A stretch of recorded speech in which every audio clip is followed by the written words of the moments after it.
welcome to the Just for Gamers video game podcast. Episode 227, Boy Strokes Girl. In this week's episode, we're our usual jolly selves. JfG Ash goes on about Gears 5 a bit much. JfG Alex doesn't like the sloth. Fuck them. There's some good ranting. Bloody. And finally, you are on the show.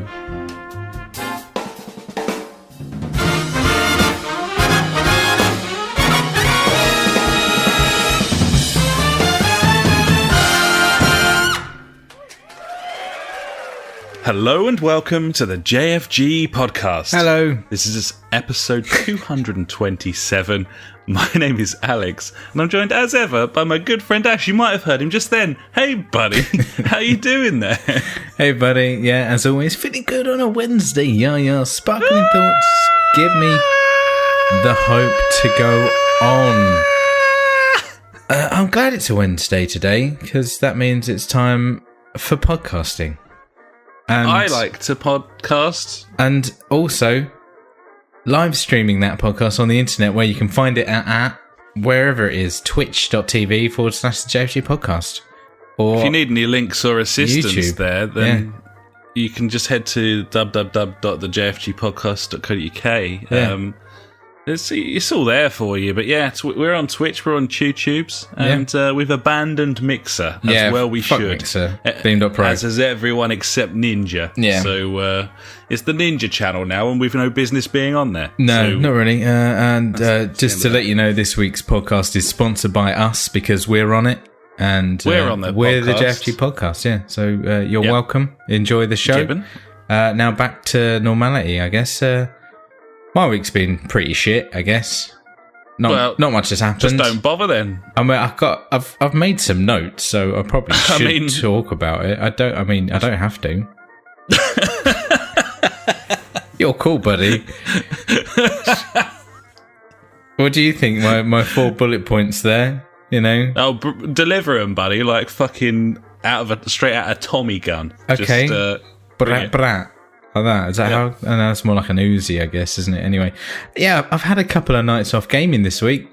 Like last night and the night before, like Monday night. Shit. I just went downstairs and fell asleep on the sofa. I was a bit sleepy, you know. So you didn't like do anything else. You just went to sleep.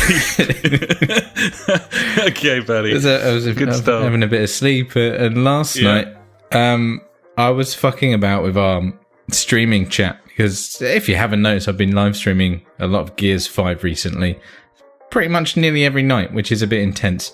And our chat was looking all right. I was like, yeah, it's good, but it can be better with my, coding skills. So I've made it better. I've made it better now. So it flashes different colours after a certain amount of time. Yeah, exactly. And then it changes the opacity, or as normal people would say, opacity of it after like 45 seconds. So then it goes more see-through, more opaque. Is that the word? Yeah, there you go. So you can see more of the screen, and this isn't some like standard shit that you just rip off the internet. This came straight out of the brain. No one else has written this stuff, just me. It's fucking just bossed it, basically. I'm not saying that anyone couldn't do this. Like, literally, millions of people could do this. It's not very hard. But it took me a few hours to get it just right, how I want it. And, yeah, it's nice now. I like it. It looks either way, fresh. Buddy, you've made things decidedly more premium, I would say. Exactly. Premium content from the JfG. So, I feel like we do quite premium stuff on our channel, obviously apart from the content, that's just shit.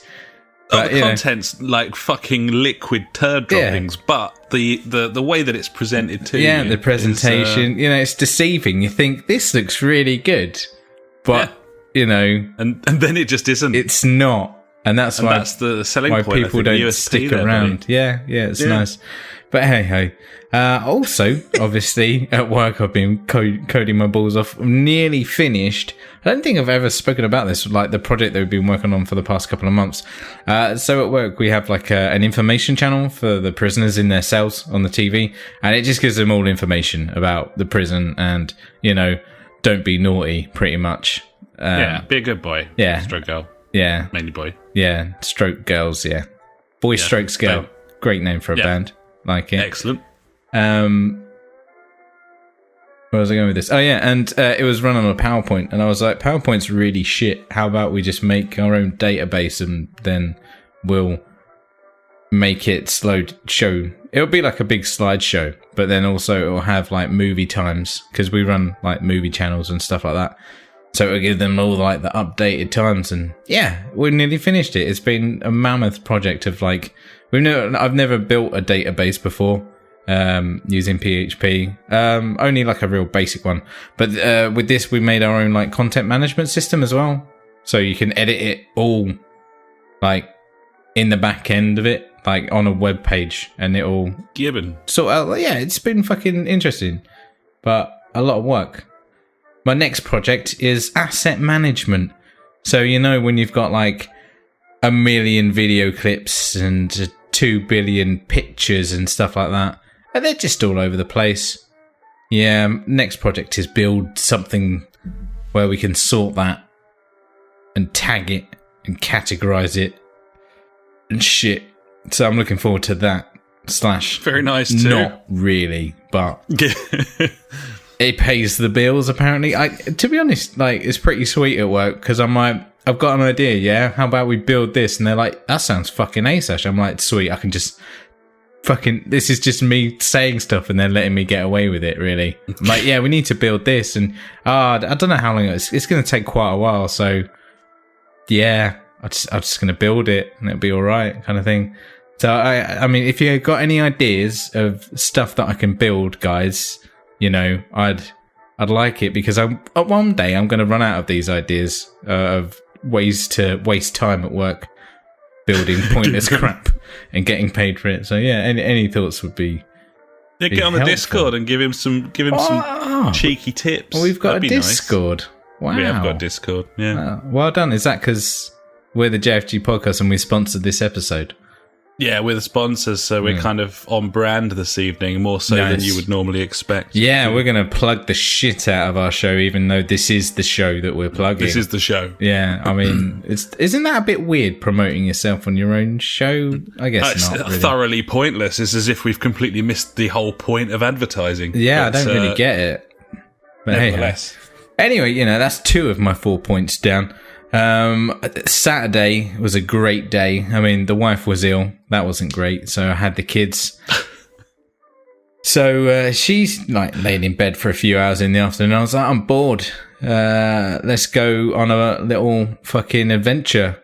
And so got the bikes out. We just went out, found a park. Park number 1 done. Got back on the bikes. Park number 2 done. Then I was like, there's the pub there. Let's have some dinner. So it was a 2 park, then a dinner at the pub. Saturday. 2 park, 1 pub. Yeah, exactly. It was a great time. Kids loved the bike ride. Obviously, I had to phone the missus and be like, you need to come here because there's food and I've had a couple of beers. So I need picking up and I can't be asked to walk back with these kids on their bikes. She was all right with it because she came and got some grub and some wine. Obviously not a lot of wine. She was driving. Don't want to be irresponsible like that, with the kids about. No, it'd be chaos. It would be. It'd be silly. Reckless, you could say. So Saturday was a good day. Sunday was, a day which happened. The wife was still ill, so I was entertaining the kids. Gave the youngest one kind of just wanted to sit and watch tablet, lying next to her mum because she's such a mummy's girl, that one. I don't really understand it. It's weird. Whereas my other daughter loves like football, so that's fine. I can get on board with that. And so, yeah, I was being a cool dad and playing Fortnite with the kids again. We were doing all kinds of shit. It was loads of fun. I ended up in a party with, I think it was like about 4 or 5 other kids of the age of around about 9 playing Fortnite. And it was very strange. I know some of these kids pretty well. Like, one of them's like come on holiday with us before and stuff like that. And we ended up in like a 4 with like me, my daughter, my son, and my son's like best mate. And I found myself like slipping into like normal talking, obviously without the swearing. I was like, yeah, buddy, that's awesome. Yeah, we're like, what challenges we got to do? Yeah, let's smash it out like a team. And I was like, wow. This is my life. But then I was like, how many other fucking dads do this with their kids, you know? Like showing interest in like what's relevant now. And I don't know. Like I used to play like football with my dad, and that was about it. He never showed an interest in like video games. Oh, apart from like the original Mario. He fucking bossed that shit on the NES.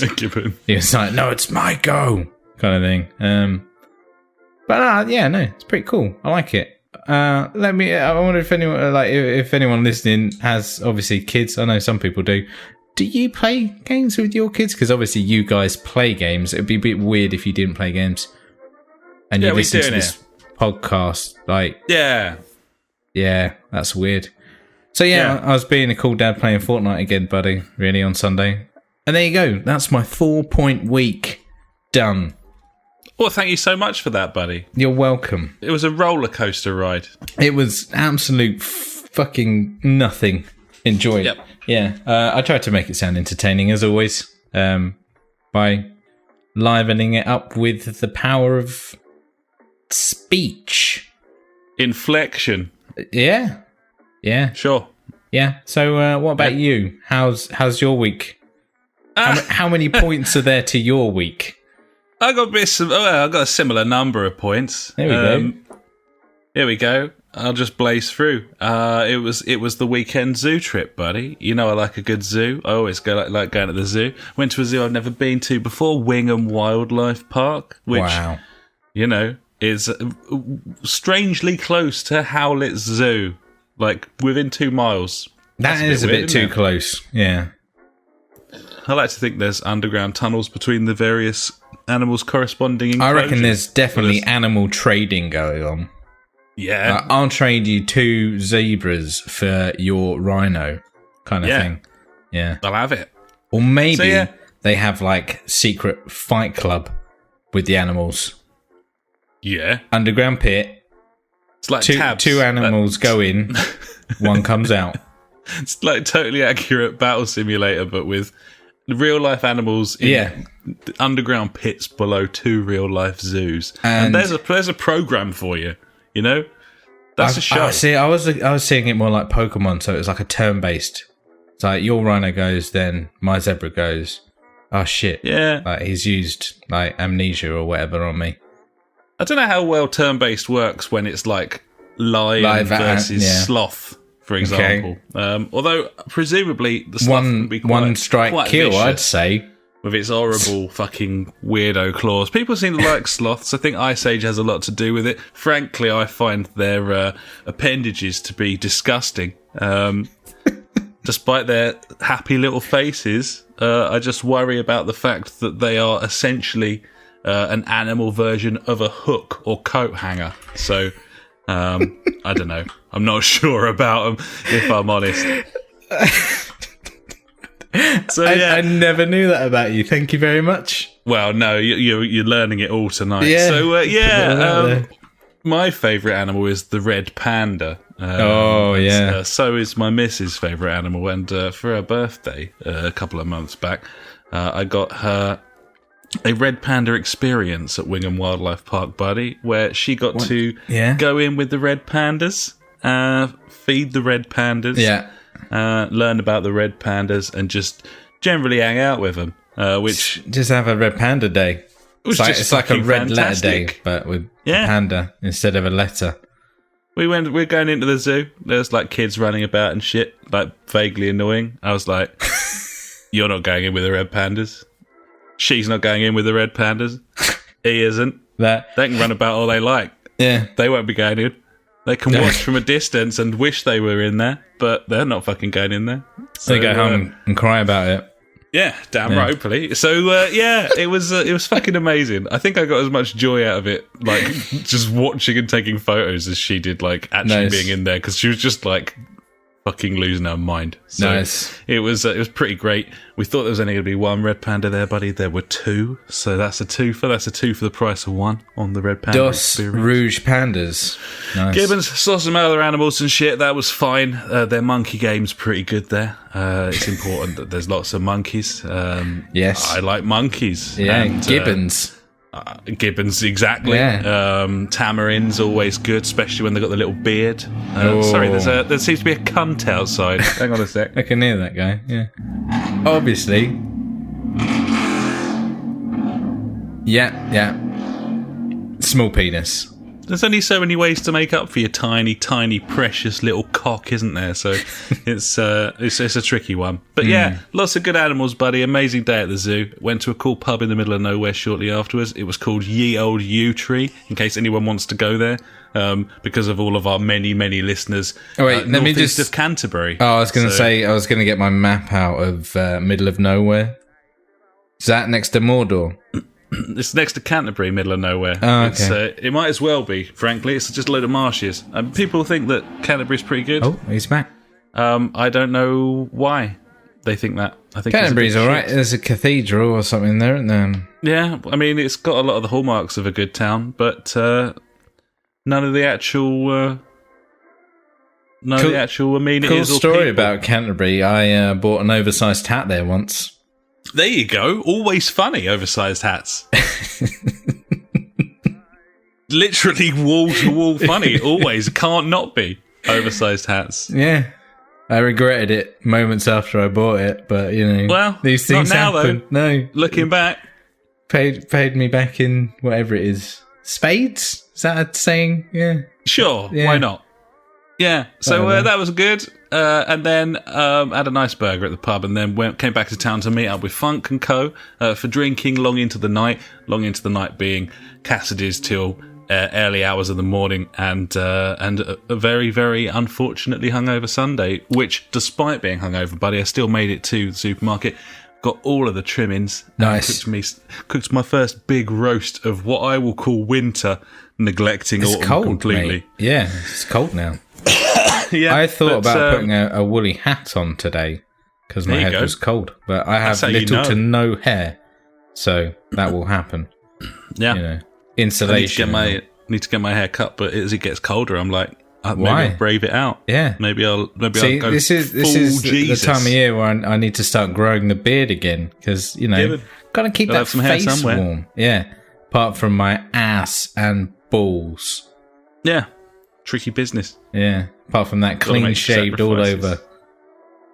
Not really. Yeah. Anyway, just going back, you were talking about, being at the pub with the Funk, and you said Funk and Co. And I know that the Funk likes to make his own beers. Can he please call his beer company Funk and Co? I think Funk and Co works quite nicely. I would buy that and drink it. I would. Yeah. I'd buy that for $1. He should... call one of his beers Getting Down to Business. That's a good idea. I like that. Yeah. The House That Shump built could be another beer. Yeah, that's a good one. Yeah. Grandma Funk. Could be. XX. Yeah. Lots of possible options there. It's a good shout. Yeah. Tell us what you think about that, Funk. That seems like a good plan. Let us know. So yeah, that was my weekend, buddy. Other than that, I bought Disneyland tickets because I'm going to Disneyland in 10 days' time. That's crazy, Gibbon. I've just is it safe there yet? In Disneyland? Yeah. Safe how? Which Disneyland are you going to? The California one. Oh, okay, yeah, you're not Florida then. You're all right then. Or is that Disney they've had all World? Hurricanes, haven't they? Yeah, I know, and that's why I was like... No, we're not going down there, buddy. Okay. You'll be all right then. There. Good news. Gibbon, miles away. I'm not jealous. So yeah. No, there you go. That's it. That's me. Other than that, I got home today. I was like, I've got 3 red onions. I've got eight sausages. What shall I do? I did a toad in the hole, buddy. That's what I did. Love toad in the hole. Mashed potato, full of that gravy. shit right now. I'm just ready to go. I'm ready to talk about video games. Before I do, though, of course, I do need to ask you exactly what you are drinking this evening, out of interest. This evening, Matthew, I will be mostly drinking Oakham Ale Citrus Session IPA. It's a zesty, hoppy citrus, 4.6 volume. It's a favourite of mine. It tastes good. I was pissed up the other night on Saturday, coming back from the pub, and I was like, I obviously need more beer, so I picked some up. I didn't drink all of them, so I saved a couple for this very special occasion, which is a Wednesday night podcast. Gibbon, absolutely, rightly so. Indeed, well done, buddy. Thank you. And yourself? I'm on the Shipyard, buddy. The Shipyard American IPA. Lovely. It's Portland, Maine, USA. It combines the finest malted barley with a whole bunch of audacious American hops. Thirst-quenching and gutsy. It's dry, refreshing, and it explodes with grapefruity citrus flavour. It's 5%, and it's dangerous. Very, very nice. It actually explodes. Apparently so. Hasn't happened so far, but I have noted its volatile nature, and I am prepared. So, there we are. The problem about now is I need to be serious, I guess, and talk about what games we've been playing. I really suck at this bit. I feel like I nail the intro, and then after that, it's just downhill. Worrying, but it's it's a very serious topic, video games, buddy. It's the topic of this week's show, in fact, and for better or worse. That's why it's serious. Yeah, because it's like the main event. It's news at 10. I'm Trevor McDonald. Bernard Matthews. And here is the news headlines, and then here's the first one. It's not the news, though. The news is later. Let's go and talk about what we've been playing, buddy. Do you want to kick things off, B? What have you been playing this week? Yeah, buddy. I've been playing some more Gears 5. It's really good. It's really good. It's really good. You see what I'm talking about? I'm absolutely nailing it. I'm hearing that you think it's quite good. Yeah, it is. Reasons being, I said them last week, really. I think this week is more of a kind of think back about it a little more and kind of, be a bit more, let's say, I don't know. So yeah, we played some 3-man co-op on this, actually. So I did mention last week that the third co-op companion can play as your retarded robot Jack, who is a massive retard in this game if he is controlled by AI. He doesn't do anything you want him to do. It's absolutely terrible. The AI in general is pretty bad. Well, not the enemy AI. They're pretty decent. Like your co-op, if you've got like AI companions, let's say, there with you, they really don't help out that much. At a moment, oh my god, I forgot about this literally until now.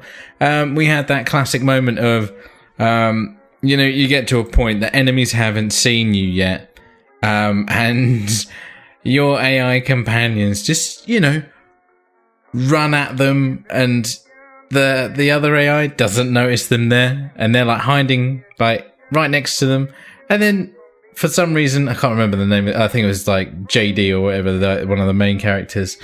He gets out of cover and just runs into this like locust guy, and they look like they're kissing for about 3 minutes. They're just running into each other. They're all fine with it, and then it just went on for ages, and we were like, is this going to stop? It's like they just kept running around each other, and I was like, they still don't know we're here.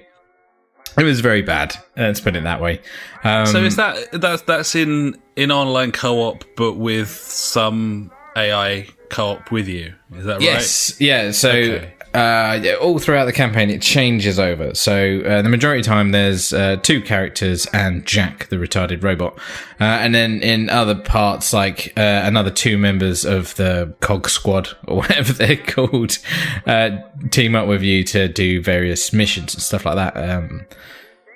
And I guess it must just be like it's really hard, because if it's a single player game like Last of Us, then you can kind of hide the like AI. You can like despawn them when you're looking in certain directions and shit, and then like put them back in or spawn them in behind you and stuff. But when you've got like multiple players, do you think that's why it is? Because no, like, I don't think so. You can't despawn them. That people are seeing them from different angles, like so they have to kind of be there. Possibly, but these missions are so linear. It's like it's a one track thing. You're going along where it takes you, kind of thing. You can't really diversify that much, obviously, apart from the big open air world areas, which I'll talk about in a bit. So yeah, no, it's like there's I think there's just issues with the AI companions in this game, but like we've seen it in countless games before, where you'll pop into cover and then your AI counterpart will just be like fucking running around. For some reason, I'm thinking of the Order 1886 or whatever it was called. Yeah, 1886. Yeah. I remember one part, like, I got into cover, AI counterpart. Like, the enemies are like 2 meters away. He's got this big fucking machine gun, and he's just there going, brrr, not hitting one of them.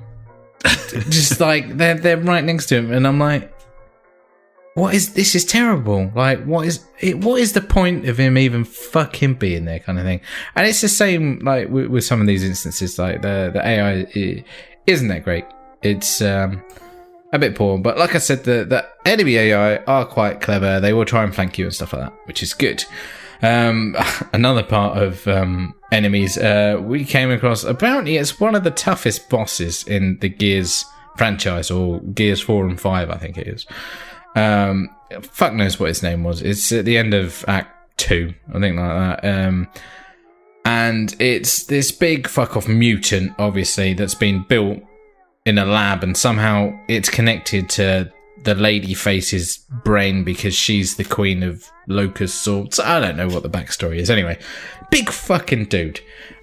We realise, it can't see very well. It can only really hear us. And we're like, okay, well, thanks for telling us that.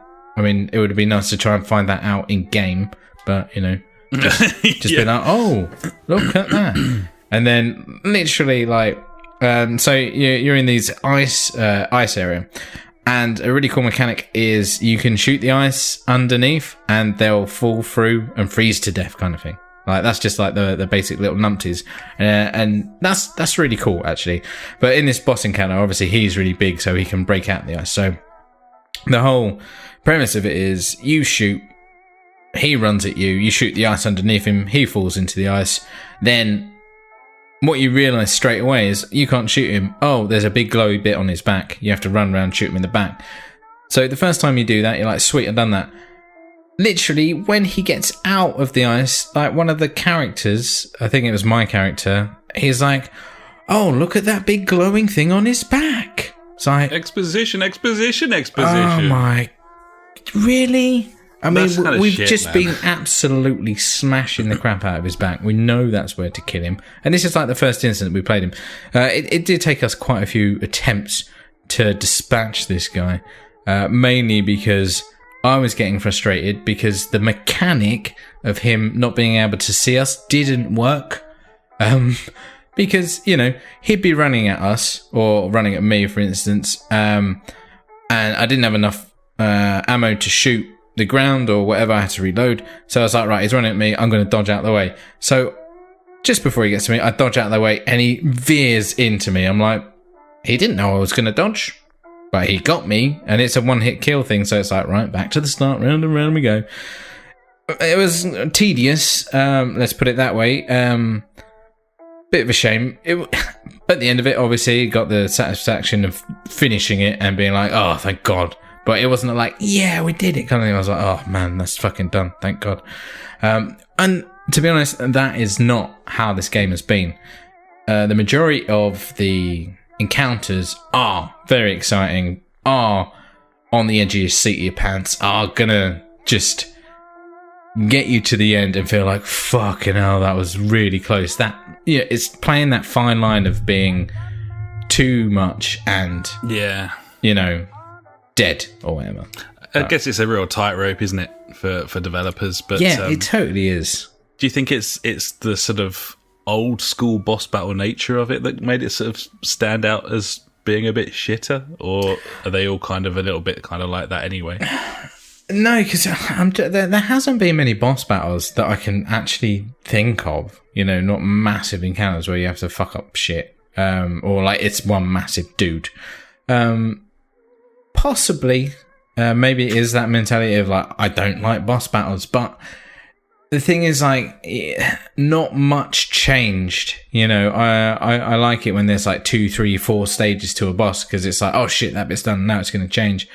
But once again, it's just that whole rinse and repeat process that I think I don't like.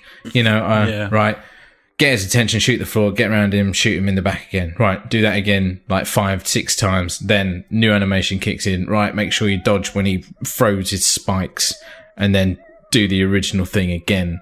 You know, and it progresses like that. It's like, yeah, okay. And then doing that for like 10 minutes. Is that fun? Is that fun? Variety there. Well, I don't know.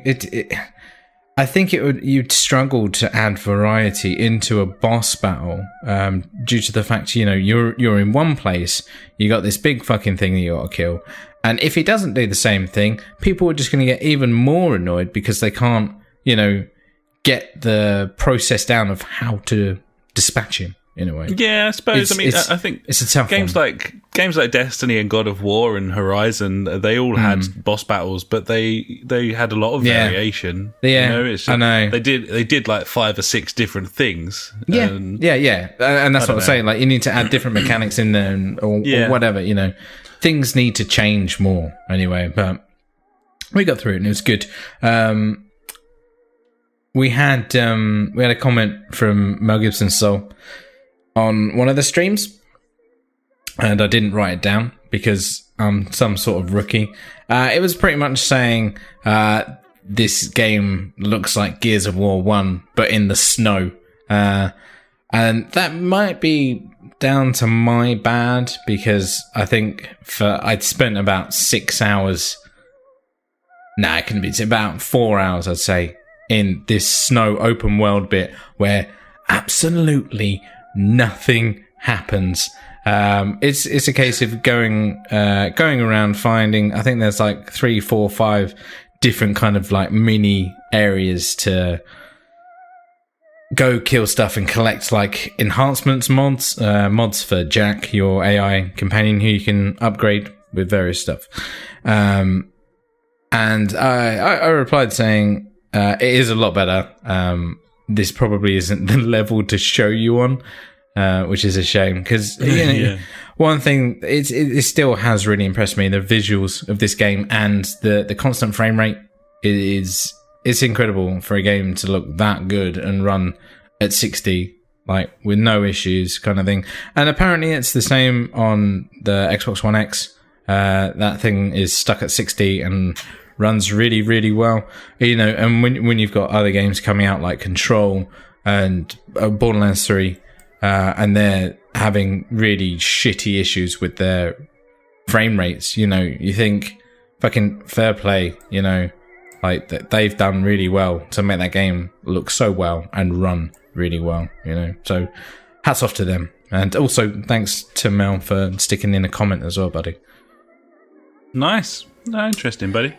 Yeah, I didn't expect to go on like that about Gears 5. I thought it was only going to be a quick 2-minute thing. But luckily, this will be not even 2 minutes long. I've also been playing, is it Portal Bridge Constructor or something like that? The Bridge Constructor with Portal.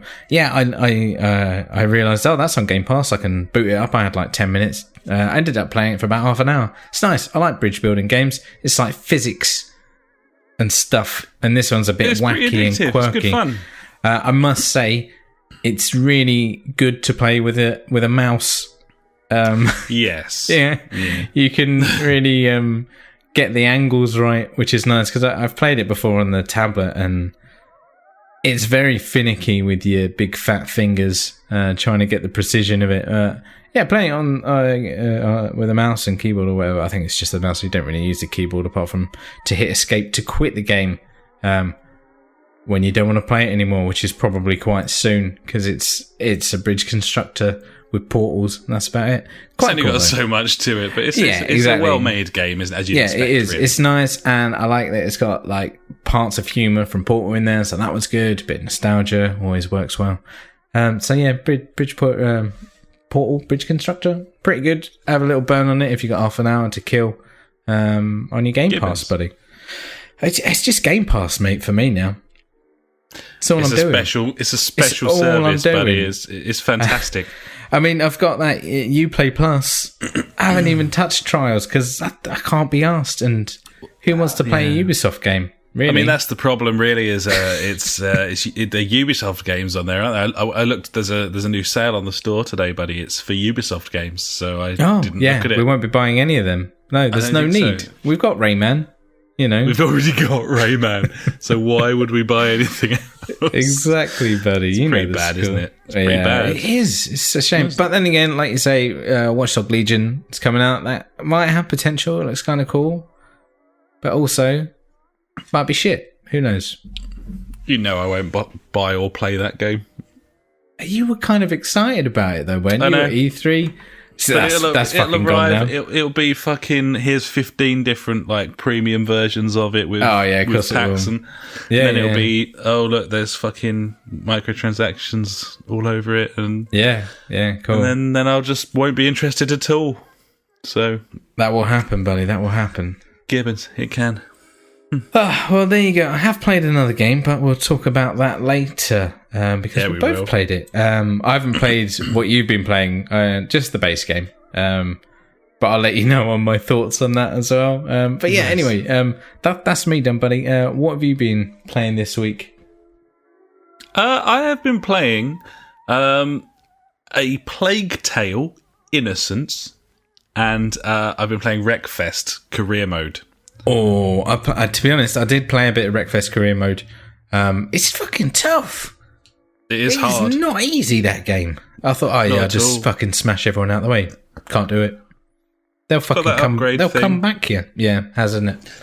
So I think it's kind of in the same way as Forza. Like you kind of got to keep upgrading those cars, and then it gets to the point where you're just too fast and they can't keep up with you anymore. That's kind of the game to a degree. But I just thought play a bit of career mode. It's wonderfully diverse, isn't it? Because it's a diverse game anyway. So having all the different types, I don't mind playing the Destruction Derby stuff against the AIs. I just find it quite boring against like humans. I know what you're saying. I much prefer the racing because I'm a racing fan. But all the different vehicles and stuff. It reminds me very, very much of the way that the Drive Club career mode was put together. That's exactly the same thing I was thinking. Like, which is fine. You know, I mean, it's not that interesting, but it's a series of events. They're all different from one another, and there are lots of different cars available that you can use, and there's no shortage of content in Wreckfest. So I thought it was nice that it locks out certain events if you don't own that like car from that region or something like that. I was like, that's kind of cool. Makes you it's not nice when a game forces you to do something, but I mean, it's a racing game. Well, you're there to race cars, aren't you? You got to be funneled in some way. If you're playing the career mode, you know, you can play any one-off single event you want or build a championship or whatever. Yeah. So if you want to play the career mode, have some sort of incentive to progress by doing a variety of different things, then you know that is there for you. So it works nicely. It's nothing special, but the game certainly is. It's such a wonderful game. It really is fantastic. It is. It's incredible. And £35, man. It's bargain of the year. Seriously, to be 35 quid for like at launch, full price. That's its price. It's a lot of that, you know, obviously slightly sinister undertones with the way it was crowdfunded and then launched. You know, some people had the hump, but I think they've pretty much done good by everyone at this point. It's I'd say so. A lot of people, obviously, kind of the crowdfunding very much at odds with the takeover by Deep Silver and the way that they ended up publishing the game. But at the same time, if you crowdfund something and it becomes popular, then, you know, the benefits of that is that publishers will get involved. It's the same with bands. Like, yeah, exactly. You know, you buy a band's EP and then, like, that band, with your support amongst lots of others, rises to fame, is signed to a major label, and then you're like, oh, fucking sell out, cunts. Yeah. Like, of course, it's like, come on, man. Oh, like, I mean, if someone was like, we really like your podcast, guys, but we need to chuck loads of adverts on it, but we'll give you loads of money, I'd be like, yeah, cool. Fucking sweet. Gibbons. Yeah, that can happen. Although I would only do adverts for Squarespace and Lisa mattresses, buddy. That's true. Exclusively. Yeah. So, yeah, only those. But yeah, so Wreckfest, it's great. It's fucking brilliant. It's worth buying if you like racing games, and possibly if you don't.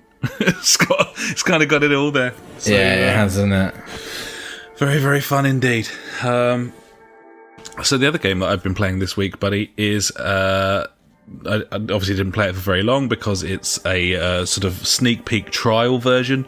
But I've been playing A Plague Tale, which I think I talked about a little while ago. It's a third person action adventure game set in sort of medieval times. There's a sort of great plague. You play as a young princess or sort of maiden who lots of weird stuff surrounding it, but essentially there's like absolute fuck off killer deadly virus that has infected like all the rats, and they can like come up out the ground and like batter people. It's got a lot of stealth mechanics, this game. It's a story based linear adventure. It's by I don't know. It's quite atmospheric. I thought that the voice acting was reasonable, this is a free trial version on consoles and PC at the moment. You can play through the opening 2 chapters of the game, and I quite like it, to be honest. Pacing's quite nice. It controls nicely. It's one of these games that's kind of B grade, but with like AAA graphics. It's kind of like Senua's Sacrifice in that way. And it's quite compelling. I think that there's a real danger for it to be a bit sort of, I don't know. You're escorting your brother, like in the early. That was it. Doing some escorting, eh? Yeah, even more with the brother.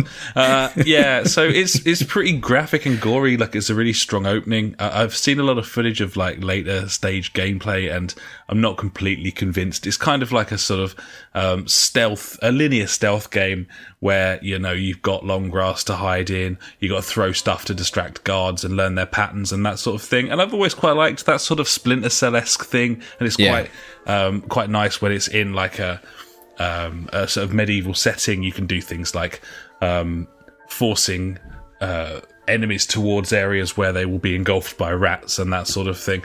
But it kind of really, all it really made me want to do is reinstall and play through Dishonored 2 again, which I've completely decided I'm going to do. It's a fucking great game. You can play through that. I never played through that as Corvo. Yes, so you can. I'm going to go back and play that. No, I don't think I did Corvo. Or did I? Who knows? As the princess. But yeah, so anyway, this game, I think it's well worth a look if you're into your sort of single player, kind of get fully immersed sort of games. I think it does a pretty decent job of that sort of thing. Obviously, I've only played the opening sort of scenes of it, so I can't really tell you how. I think my biggest concern would be that it may get a little bit samey, and in terms of game mechanics, it's very much throw a stone at a piece of metal to distract a guard away, sneak past him, that sort of thing. But early signs are pretty good for it being quite a compelling story and possibly worth a playthrough. It's 45 quid on the PlayStation Store at the moment. That's far too much for me to jump in, but it is the sort of thing I'd pay sort of 25 for to have a run through. So I'll be keeping an eye out, I think, on that front. Nice. Gibbon. That sounds good, buddy. Yeah, Gibbons. There you go. That's what I've been playing. Other than that, it would appear that we've both been playing Celeste. And as you said, I've been playing the DLC and you've been playing the base game. So, as is so often the case when Celeste gets a mention, buddy, I have talked more than enough about Celeste. What do you? How are you getting on? What have you got to say about that game? By the way, game of the generation and possibly ever. Great game. Advice: anyone that got it on Epic's Game Store for free when it was available, don't play it with a mouse and keyboard. It's a bad idea. That's about it. That's all I've got to say. Didn't even know you could. It. Yeah, I didn't either, but yeah, you can. There you go. That's don't. It's not a good idea. It's really bad. Okay. How far through are you on this thing? Like, I've had to start again, unfortunately, because obviously I played it a fair chunk on the Switch. I can't even remember how far up the mountain I got, to be honest. I got through the hotel. Oh, yeah. And then I can't really remember after that. I just vaguely... That was the last things that I remember doing, getting through all that. That was cool. But yeah, it's weird. You use the arrow keys, and then I think it's like Z, X, and C. For one is jump, one is dash, and one is like grab. And it just confused the fuck out of me using my right hand to move instead of like AWSD. It was really weird. So yeah, no, I'm going to go through that on a controller, buddy. When I do. So yeah, no, I need to get through it so I can play the DLC. To be honest, I think that's my main goal to get done. Anyway, but apart from that, it's like, yeah, you've said everything about it and how good it is. And I did watch the NoClip little documentary, like the 7-minute interview or whatever about it, and that was really, really cool. How they're on about like how they used to do like on the fly changes and stuff while they were testing and things like that. It was interesting stuff. If I recommend people check out NoClip. There's lots of cool stuff on there. Yeah, Gibbons, buddy, that's so cool. The idea of having your friends around to play test your game and they're like, oh, I don't know about this, and you can just like be like, hang on a second, and then 5 minutes later be like, okay, try it now, kind of thing. That's really cool. And obviously the game needs to have a fairly robust but editable engine and be relatively simplistic. A 2D platformer kind of thing is conducive to that. You couldn't really be very easily testing sort of big titles that have a lot going on. But just the way that they how hard they worked on the mechanics, it's given me a really taste. I'm hoping that there'll be a longer NoClip about Celeste. I don't know if that'll happen or not, but it would be nice. I'd like to learn more about that game. It's a fucking great game, absolute masterpiece. So yeah. So there we are. Wreckfest is great. Celeste is great. Ash is digging Gears. And check that. Plague Tale's worth a go because basically everyone who's listening to this has the capacity to give it a go right now for free. So that's some service to you there, buddies, on the JfG podcast this week. And unless you've got anything else, B, I think it's probably time to move on. And now it's time for the news. The news.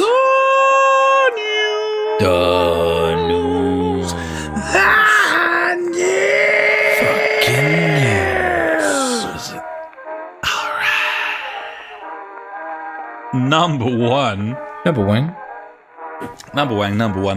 We got some good shit in the news this week, buddy. I'm excited. Here we go.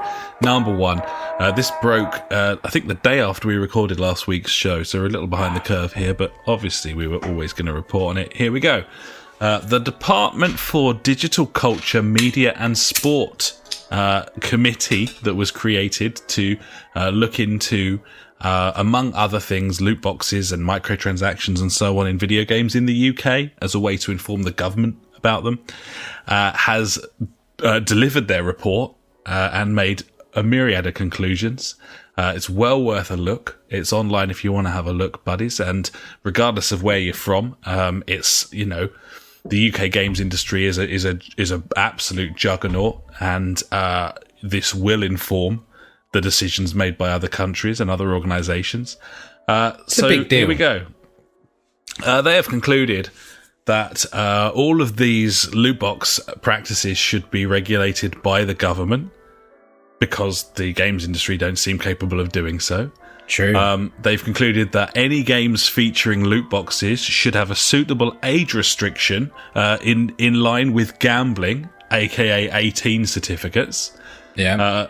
Loot boxes shouldn't be in games aimed at children. It should be illegal for them to be in there, at least until it has been proven that they don't share the same issues as conventional gambling and are not a danger to children. So instead of these publishers saying you need to show us a study that proves that they're damaging, this committee has said no, you need to prove that they're not, which is quite cool if you ask me. So yeah, I mean, we've had lots of very interesting stuff here, and the long and the short of it, and this is kind of delivering a bit of an ultimatum really, the committee stated at the end of the report, these measures should be tackled and implemented at the next meeting of Parliament, and if the government is not going to take their measures into account, a detailed document explaining why needs to be produced. So they're not just saying that everything needs to be regulated and it should be made that loot boxes aren't in games for fucking Peggy 3 ratings. But also, if the government's not going to do that, they need to tell them exactly why, because they consider themselves very informed at this point. The government isn't, and there you go. They also, and this was the most sort of enjoyable part of the report, absolutely laid the smackdown on games publishers, describing that the publishers and teams that they spoke to in the lead up through the investigation as willfully obtuse. Stating that the sort of general refusal of relevant information meant they had to err on the side of caution. They had no real way of properly analysing the effects of loot boxes and gambling in video games because publishers wouldn't play ball. They were like needlessly ambiguous and fluffy and just not very helpful, frankly. Obviously. So yeah, that was kind of the long and the short of it. Obviously, there's a lot of meat to the report. I was most interested in the loot box side of things because I think that's hilarious. Basically, the UK government has just been instructed to rule that FIFA has to be an 18 unless FIFA takes the Ultimate Team mode out of it. Yeah, it's so funny, like absolutely brilliant. I'm very happy about this. Oh, so wonderful. Obviously, we'll just follow this and see what happens. Yeah. But it's not very easy for the publishers to. It's not like a sort of court proceeding appeal sort of situation. If a government decides on something, this is it. Yeah. Re Belgium. So yeah. Exactly. It's pretty interesting, and I think some credit needs to go to the government. And I don't know how everyone feels about that, but the fact that they did this, that they can now, they've created a committee that is able to make an informed decision at this point. That's kind of, I think, what you'd call how like a democratic government should work. Yeah, to be honest, yeah, I'm pretty proud of them. So there's an issue, and they've. They're trying to address that issue. To tackle it properly without sort of fear-mongering or extremes or anything like that. Yeah. And I'm still concerned because I definitely. Think that, but at the same time, a lot of people are claiming that the government meddling in the affairs of video games can only be detrimental to video games because governmental agencies are may be inclined to get the wrong end of the stick. But at the end of the day, buddy, I'm basically not buying any AAA games now. Yeah, so you don't give a fuck. What's going to go wrong? Like, what's going to make what's going to make me less likely to play those games? The state that they're in right now, riddled with gambling. They're going to jack up the prices, buddy, because they can't get it through microtransactions. Well, I mean, I suppose the concern is the removal of loot box revenue going to lead to even more seasons of games, less spending on new IPs and new ideas in favour of the way the movie industry has gone with the constant remaking of previous ideas. My favourite word. That's where we are gaming wise right now. Is games keep coming out that are the fucking same, and the games that do come out completely outstay their welcome. There's year 2, year 3, year 4, and could this push that into a more prevalent state rather than I don't know. I don't really know, but we can't tell. We'll see what happens. But like you say, we're going to follow it very, very closely. Absolutely, it's pretty interesting. 1 second, buddy. Apparently, I have to go and dispatch a spider. I will be right back. No, fair play to you. Was he a biggin? It was a biggin, buddy. It was a biggin. It was like thumb-sized body with big old gangly legs. Nasty fecker. So the missus had got him under a glass. I was like, okay, look at this cunt. Put the paper under it. He's like jumping about, going absolutely mental. Oh, it's a bit intense. Not gonna lie. He's out the back now, though. Be prosecuted, buddy. I kicked him out. Fucking right. Technically, if I was in America, could have shot him. Wouldn't be, would have been fine. Yeah. He's in my land. Yep. Anyway, yeah. Oh, I'm a bit out of breath now. I'm running up them stairs. Oh, I'm definitely unfit. So yeah, like you were saying. Like if the games industry weren't a bunch of cunts, this wouldn't have happened, really. Well, it's a case of business taking over from creativity, which is kind of natural, I suppose, in any industry that's anything that makes insane amounts of money. Yeah. And it has to be regulated because you can't. These industries aren't capable of self-regulating because why would they? Why would they do that? So they wouldn't. On a side note here, I've put in over the weekend, obviously talking to the kids playing Fortnite and stuff like that. There were like rumors of the film It. There were rumors of the character from that. What's his name? The clown? I don't even know because I don't watch scary films because I'm a pussy. Whatever it is, the clown from It was going to be like a skin, right, in Fortnite. And there was like images of like, the red balloon that he has, that was in there, and he's meant to be coming out of the sewers and stuff like that. I'm like, okay. And so that's fine, but, not when it's kind of scaring kids. Because obviously the film's like a 15, is it not? So I'm sure it's a 15. Is it an 18? I don't. It's either a 15 or an 8. It's not a 12, and this game's a 12, right?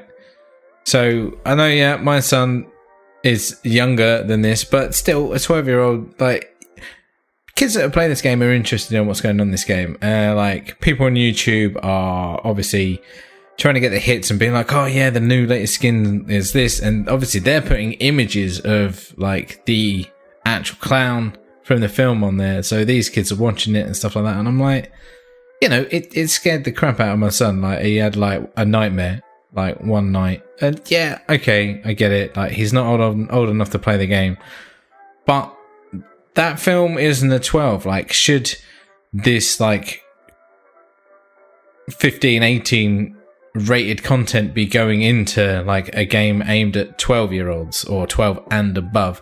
And I'm trying to think of other stuff. There was like stuff about a while ago, they had a crossover with Stranger Things. That's a pretty scary TV show, and once again, kids are going to be interested. Oh, what's this? Yeah, got scary stuff in it. John Wick was a character in there. That's a 15. And I don't know how it's a 15. It definitely should be an 18 with the amount of heads getting fucking blown off. I don't know what an 18 is now, if that is. I know, right? I was like, I was watching John Wick 2 today because we've got John Wick 3 on DVD at work, and we're going to watch it on Friday, obviously, and not do work, which I'm looking forward to. And I was just watching it. I'm like, how is this a 15? Like, what is an 18 these days? It's crazy. But anyway, I just think, like, if content in other media isn't suitable for that age rating, then why is it all right to put it in a game of that age rating anyway? But that was just like a thought that I had over the weekend and stuff. Because they should correlate. Yeah, exactly. Absolutely right. If it's a 12, it can't have anything over a 12 in it, kind of thing. Mm-hmm. And once again, it's just another I mean, I don't know if they are making money off this or not, or if it's tied into the season pass or whatever. You know, they're probably making money out of it somehow. But I don't know. It's just another thing that being a dad, it's worrying. Yeah. Well, it's good that you're thinking about everything, though. Yeah. I'm sure a lot of parents aren't. But anyway, fuck that. Kids are stupid. Anyway, Gibbon. What's next? On we go. Gwent has arrived on iOS. You can now play Gwent on iOS. That's an excellent iPad game. So there you go. Get stuck Happy in days. if you've got an iPad. Do it. Also, Anthem has been added to EA Access. Was that 7 months after release? Something like that. BioWare is also ditching all future DLC content to work on what they call the game's core issues. The game. The game is the problem, which is why it's on EA Access 7 months after launch. So, I don't know. A lot of people will probably give that a burn if they've got EA Access. I'm thinking, namely, sports game fans, which I think would probably be the primary market for the EA Access thing. Yeah, I'd say that. I mean, people who like... If you like FIFA, Madden, and NHL, then that service is pretty much a must for you, I would say. It's certainly cheaper than buying those games each year. If you like that, you probably need the speed as well, buddy. Maybe. Yeah, it's an option. But yeah, so there you go. That's Anthem, that game. Borderlands 3 is the biggest physical launch of the year in the UK. Kind of meaningless because of the prevalence of downloads now. But for better or worse, yes, it's sold more physical copies than anything else this year in its sort of opening week. The reviews are severely mixed, I would say. Lots of lowballer reviews saying that it's not as good as the other games and not funny. I've seen other reviews suggesting that if you like Borderlands 2, then you'll like Borderlands 3, and I liked Borderlands 2. So I did. Reviews are mixed, but it sounds to me like more Borderlands, basically. But yeah, biggest physical launch of the year, selling well, and fair play to them for that. There you go. Next, the Entertainment Software Association, or ESA, which is the organisation responsible for E3 each year, there's allegedly the proposal of rebranding of E3. There were some leaked documents this week, which is understandable, really, because that thing is dying and has been getting smaller and smaller. Yeah. So lots of different proposals here, but this was a sort of fairly coherent plan of what to do with E3. May or may not happen. It's just a leak, as I said, but basically the idea being to turn E3 into a fan, media, and influencer festival. Sounds great. Suggestion of several stages where celebs and YouTubers could play games and stuff, and there could be events. I think the report specifically named the idea of the LA Lakers playing like 2K basketball or something live on stage, something like that, as a example of a gimmick thing. As a gimmick, because they're short of ideas. And the most sensible idea of the report, the suggestion of an app that allows you to book time for demos as a consumer. So now that it's open to the members of the public, the queues are obviously pretty insane. Terrible. Yeah. And this would allow you to essentially book time with a game beforehand and build some sort of schedule when you go. That would make a lot more sense. It'd be pretty good, I think. Yeah. Previous suggestions of making the show consumer only were rejected by members of the ESA, suggesting that the press conferences, or at least some of them, are here to stay, or at least there's going to be a sole day where it's open just for journos, rather than members of the public. I mean, I feel like Microsoft are going to stand by it for a while. If Sony don't come back, they're going to be like, well, we're fucking here and Sony aren't, rub it in their faces kind of thing, Yeah. I don't know. I don't think there's any way to save E3. I think as a concept, it doesn't work in a world where digital content is at your fingertips at all times. Yeah, and that's the issue. I mean, it was nice to see it evolve into what it is, or was a couple of years ago, like being... Really, I'm thinking like 10 years ago, to be honest, actually, now. Well, the only way that it works... mega... Go on. It works from a conference perspective if someone comes out on a stage in a room full of people who are really excited and then they genuinely deliver the excitement, exclusive news that you can stream online. That works. Yeah, totally. That's what it's for. That doesn't require a show floor. No. That doesn't require a conference centre, which is why businesses like EA aren't bothering to show up there anymore, and why Sony bowed out this year. I think Sony will go back there next year with a new console to announce. I think that they will. Yeah, probably. Yeah, you're more than likely right.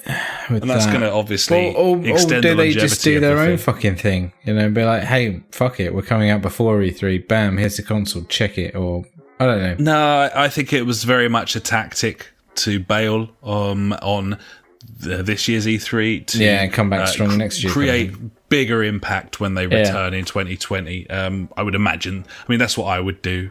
And I'm not saying I'm especially smart, but I just think that that's a very video games thing to do. Tactical, so, I get it. Or you know, I mean, they could do their own event, but I just think that won't have the same impact as returning to E3 triumphantly with new hardware. It's still a very big stage, and you know, it's been there for so many years.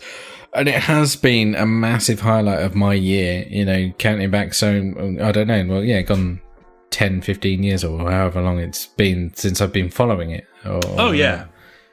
And it, you know, it would be a massive shame for this thing to die and go down this whole influencer festival, which sounds horrifically bad. It just sounds completely uninteresting, doesn't it? Yeah, I mean, obviously people will lap that shit up because there's a lot of sheep around it. And I'm not saying I'm not a sheep for certain things. I'll follow certain people and be like, oh yeah, that's great. But yeah, no, it's not for me. It wouldn't be something I'd want to tune into and watch and stuff like that. I want to see big fucking news, buddy. You know, that's the thing. I want to see like an hour and a half of fucking bam, check this shit out, bam, new shit. You know, exclusive on Xbox. That's what I want to see. Well, maybe not that, but you know. Actually, but you can only do that. I don't mind that now with Game Pass. I'm happy with that. If businesses, it only works because it's a load of companies doing conferences and they're within a few hours of each other, so they have incentive to try and one-ups each other. Yeah, that's the only way that it works. For me, the conference itself is completely irrelevant at this point. There's you know, it can exist in the way that other expos exist, but I don't care if it lives or dies. E3, I just want conferences, and I want publishers and developers to have to present all at the same time each year, so that they have competition, try and one-ups each other, and that makes for fireworks. But without E3 as a base platform for that, there's no incentive for them to directly compete with one another in that way, and so there's nothing there. It just doesn't work. So you're right. Just to touch on what we kind of mentioned about like the digital media rising and how things have changed to what it is these days, I do see it as a bit of a positive. Obviously, it's a shame that, you know, E3 is kind of, it's not benefiting as much, but I do think that it's good for a lot of like game developers to get news out in certain ways with like video documentaries, or, you know, get to know us. Like Warframe have done a lot, Sea of Thieves have done a lot, you know, well, these games as a service kind of thing. They have a constant update from what they're doing. It seems like it's been beneficial for a lot of games, let's say this way, because, you know, you just get to learn more about the games and how they're developing and things like that. And if that means that we're not going to get obviously the big shows are for like the main companies like your Microsoft, Sony's, Nintendo's, or well, maybe not Nintendo's, but but it's good. It means like smaller people have there's a bigger stage for the smaller people anyway. That's all. Yeah, well, that's the only thing that's worthwhile anyway. I think one of the big reasons why it's no longer particularly interesting is because of how all the games are kind of amalgamating. You know, you see the gameplay of a game now, you know how it's going to play. I just think it smacks of a lack of creativity with the AAA titles. I think they all feel the same. They all kind of play similarly in the grand scheme of things. It's all been kind of standardized to the point where it's not exciting to see gameplay, like 5 minutes gameplay of a new game anymore. You know how it'll feel, you know, for the most part. If it's a generic AAA title, then it's just not as exciting as it used to be when it's like, what's this fucking crazy new game? How's the menu's going to work? It's like, no, it's got shiny graphics. It's running like, you know, in Unreal Engine, and it's got, there's a progress tree, and there's a digital store. Like, it's just all the fucking same, man. Like, it's not conducive to excitement. Then, you know, obviously we've grown up through the years, like, of the whole development of 3D games. You know, going back to. Well, the SNES had some 3D games on it, which were pretty bad. Yeah. But, you know, and we've seen the progress over, like, the past, how many years? I don't know, 25 years or whatever, of where we are today. Like, standout points, obviously, graphically, everything's increased. Like, that's a given. So that's going to happen as things get more powerful. You're talking about, like, gameplay mechanics and stuff like that. Do you reckon we've got to a point now where what's really going to change that? Like, what's set in the way? Is there anywhere to go with, you know, your cover shooter? How can you make it more interesting? I mean, they've thrown drones and different abilities and stuff in there now or whatever. And I don't know, like, surely it must be incredibly hard to be like, instead of making the only thing that really, like, will change it is not a AAA game. You know, they're going to be doing other things. I think with AAA games, it's going to be hard to find a new mechanic that's really going to change how things are perceived, I guess. If that's a statement or a question, I don't know. Well, no, I think you're touching on something that is kind of what I'm getting at, really, is that I think that games, I don't know if it's the play testing or the questioning, like the fucking fact finding, oh, this game has to have this. It's got to the point now where it's like, oh, look, it's an open world. Oh, look, it's got an upgrade fucking tree. Oh, look, it's got this, it's got that. There's just certain things that are just like, So, you know, do you think that's why Doom was quite refreshing? It's a breath of fresh air because it was old school in a way that made it feel fresh, in the same way that if you walk into an old man pub these days, it's not being painted grey and gentrified, and so you like it. It's the same with that. Smells of piss. In a different way, of course. But yeah, I mean, look at, I don't know, I mean, a game like The Witcher, for example, The Witcher 3, that doesn't play like other video games. That's a AAA title, but it was made by essentially an indie developer in the grand scheme of things. True. At the time.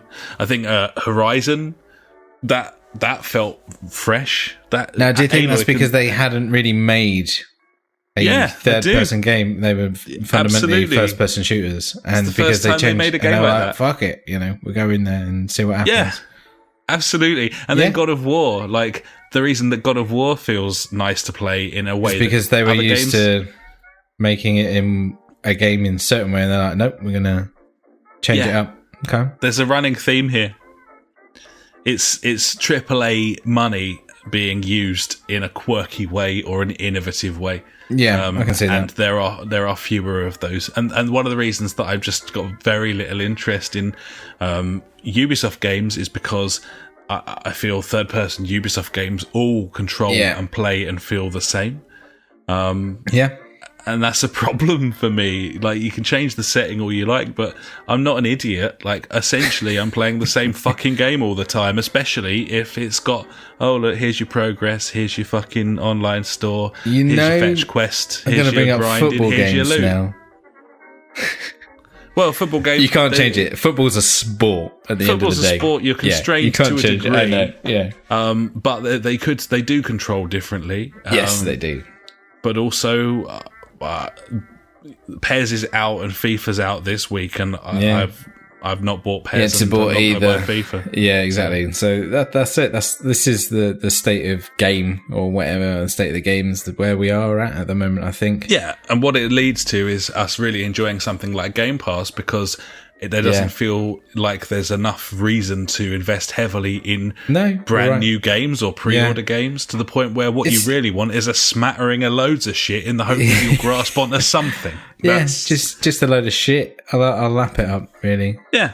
But, you know, and it brings, like, the whole topic, you know, I'm contemplating not even getting the latest Destiny expansion, which is crazy, but I just...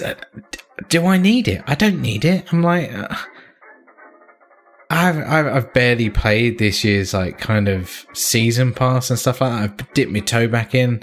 I still like listen to podcasts about it, and I'm like, oh yeah, I'm still interested in it, but I don't know. I couldn't give a fuck, to be honest, right now, and I don't know. I don't know if I'm going to get it or not. It's out in like 2 weeks. And I would say is really on the, you know, whatever it is, what I'm on. We used to buy video games because we were excited about playing video games. And as the years have passed, and as games have extended their lifespans, and as far as I'm concerned, outstayed their welcome, you start to get to the point where it's like, am I buying this because I'm excited about it, or because it's something to do? Because if it's just something to do, I already go to work. That's something that I do. That's something you do. It's just not that spark. That's not the reason why I play video games. Is like, there's new content in inverted commas. Yeah. Like, so fucking what? Like, so what? I've played it. I want to play something else. And you know, I don't know. Maybe we just sound like old cunts at this point, but I'd imagine we're probably resonating with quite a few people listening to this. I think so. I mean, obviously, let us know once again. Yeah, we're we'd love to hear sponsoring from you. The show. You can hit us up on the Discord, or wherever the fuck you really want. We're everywhere, but Discord's the place to be. You know, it's get an app on your phone and just join our Discord channel. That's all you need.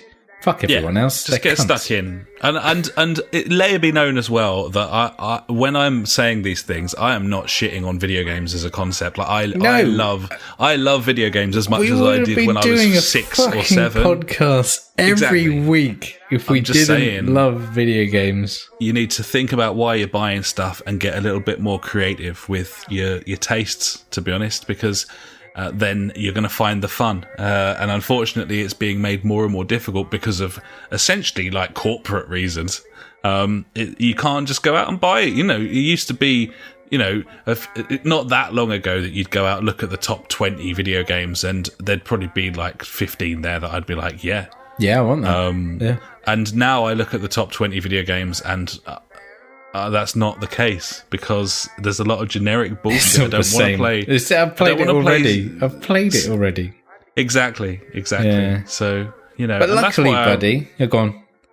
No, I was just saying, that's why I enjoy stuff like Wreckfest, that's different. That's why I've quite enjoyed that Plague Tale this week, because it just feels a bit and part of the reason why it feels unique is because it's probably a bit janky, and they were, you know, a tiny team trying their desperate best to put something out that was of quality. You know, as we've just talked about with the big studios being kind of overextended and going out of their comfort zone, with Horizon and with God of War, and you know, there's something to that from an art perspective, you know. And people might say like, "Oh, Ash, you're playing Gears 5. It's like the 6th one that has been out." Like, I haven't played a Gears. I haven't completed a Gears game since Gears 2.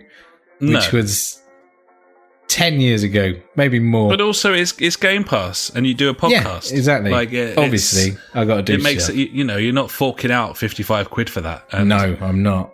Fuck no. I don't remember that. You know, crazy. No. So, but if it's there, I'll fucking play it. Anyway, luckily, buddy, later on in the show, because we've been blabbering on for like 20 minutes there for whatever.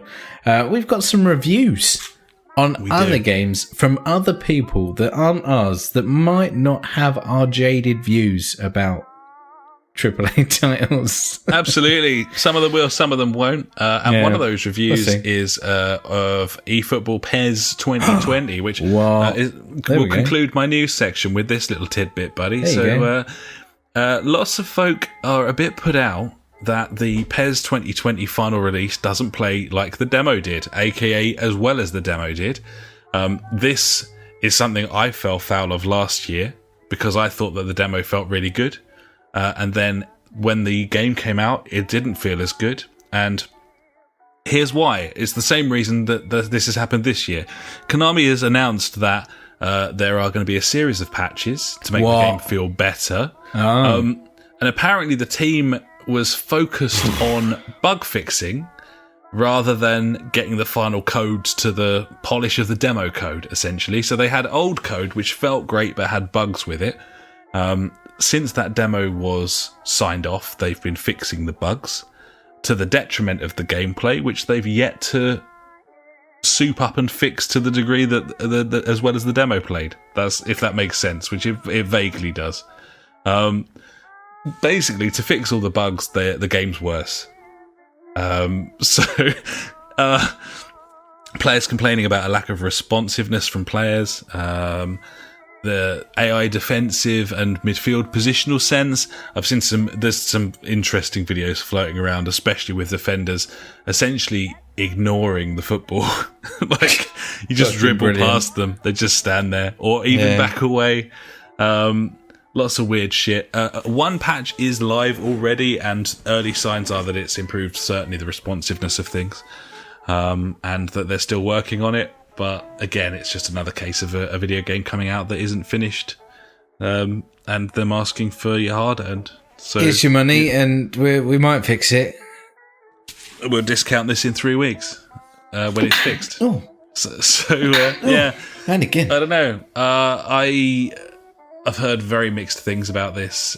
In the same way that PES is always, like, it's got such like weak points to it, but at the same time, when it works, it's a fantastic game.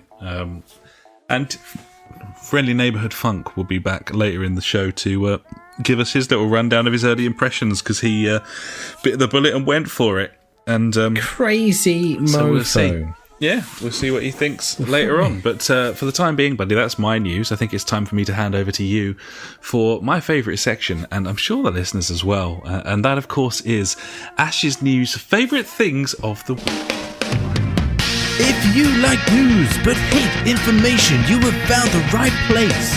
Ash's News Favourite Thing of the Week. Cheers, buddy. New app this week. So, I don't know how this is going. Quite a bit, to be honest. This is coming. It tells me when. This is news from the 11th of September. GameStop is in America is closing 200 stores following another quarter of dismal sales. Physical sales are bad, known fact. Gibbons. At Universal Studios, long-awaited Nintendo theme park is set to open in Japan next spring. Would you go to that? Yeah. I mean, if you're in Japan, you wouldn't go to Japan just for that, would you? No, I wouldn't. No. But if I was there, I'd certainly consider it. Yeah. Yeah, I'd do the same. Discord Nitro Games, like, you know, Discord, and had like some sort of games on it where you could buy them. It's going away next month because most users weren't even playing them, you know. That's pretty bad. That is quite bad. See, when they first announced this, I thought, fucking hell, they've got something good here. You know, like they could absolutely smash it, because the amount of people that use Discord is ridiculous, like in the gaming community, because it is the best tool for communicating. The chat's fantastic. I mean, apart from that one time where it failed us miserably, we're doing video chat on it right now. That's on the live stream. You can see what it looks like. It's pretty decent. It's not bad. I mean, we've got shit webcams, so that's probably why it looks so bad. Yeah, I refuse to turn a light on. That doesn't help. No, exactly. Yeah. You know? But like we don't get dropouts or cutouts or anything like that. It's crystal clear. Yeah. And also we're on it. The JfG Podcast. Come and check us out. Sponsored by us. Yeah, so that's going away. I don't know if it's going to be replaced or whatever. They'll probably think of something else anyway. Call of Duty Modern Warfare, the new one. The beta, I think, is it out this weekend or something? I'm not sure. But it's adding 32 versus 32 ground war mode. That's going to be a bit mental. I don't know if that's their kind of replacement for Battle Royale, 32 people versus 32 people. Fuck knows how big the maps are. I really haven't read about it. It was just a thing that I was like, wow, that's a lot of people playing against each other in Call of Duty. But apparently, I mean, I haven't done any research on this. I think I watched maybe a minute clip of it. But people were saying, by people, I mean one person, he said that it's more realistic, like the shooting on this compared to your arcadey run and gun kind of Black Ops 4-ish, 5-ish or whatever it was. I don't know, 3, 4. Yeah, 4 was the last one, wasn't it? So I don't know. Might be interested, but probably not. We'll see what happens. Borderlands 3 has major performance issues on every platform because people weren't allowed to talk about that in their reviews, I guess. With the if the game has 100 bugs in it, then you can't talk about any of them because you don't know which 30 will remain. Exactly. Reports of lots of frame rate issues being have all over on all platforms, which isn't great. I mean, yeah, go on. The game's media at this point is just an absolute fucking joke. It's just a fucking joke. Like, if they weren't before, like, you're being 100% funded by adverts for the things you're allegedly reviewing. Oh yeah. Your news feed is just a selection of fucking, oh look, this character's coming to Mortal Kombat. You can buy it for £8. And then you finally read a review. It doesn't even mention any of the fucking modes that the game has. No. It's like, I felt like this on a winter's morn as I exited my apartment. I felt a little bit like I do when playing Dark Souls 3. There's no fucking insight there into what you're getting for your money. Yeah. It's brilliant. Fucking, like, they're poets. It's just like, yeah. Fuck that, buddy. Tell the hard truth. I'm not illiterate. A lot tonight. No, Jesus. mate. I mean, we have our, like, every so often we just go fucking bananas, and I feel like we deserve to, because, as consumers, that's our right. Why does not a single PES review mention the fact that they've released a game that they're now calling eFootball to make it in line with esports? There are no additional multiplayer modes in that video game, and it's already completely sparse to the point where there's no matchmaking for more than 3 players at a time. Despite the fact that the game has an 11v11 mode, there's no matchmaking for that. You just have to sit in a room and wait for it to fill up. How can that not be mentioned in a review for a game that has rebranded itself as a fucking multiplayer game? I don't know. Why can't I find that out before or when the game comes out? Yeah, I don't know. It baffles me. I'm done. It's like at the moment. See you, buddy. I'll finish it off. Bring us home. Yeah, okay. I know how everyone loves a good game launcher on PC. I mean, I could do with more. I don't know about you, buddy, but Battle.net, Uplay, Origin. Yeah. You want 20 Steam, running in the background at all times. Epic, really. Guild Wars 2, Xbox. Yep. I think that's it that I've got installed. But now, luckily, I can install one more, buddy, and that is Rockstar. Rockstar are making their own game launcher. Famous for their complete lack of support for PC users. Yeah, but no. Rockstar now requires a fucking client. Yeah, they do. Good news, though, if you do install it right meow, you get GTA San Andreas for free. So, I'll fucking do it. because, free stuff. Yeah. Finally, buddy, I guess this is a good news story. I don't really know. Yeah, it is, because it's about the environment. There we go. Football Manager 2020 opts for eco-friendly cardboard game case. There you go, Lovely. buddy. GamesIndustry.biz reported on the series' new duds yesterday. Whatever. I don't know what that means.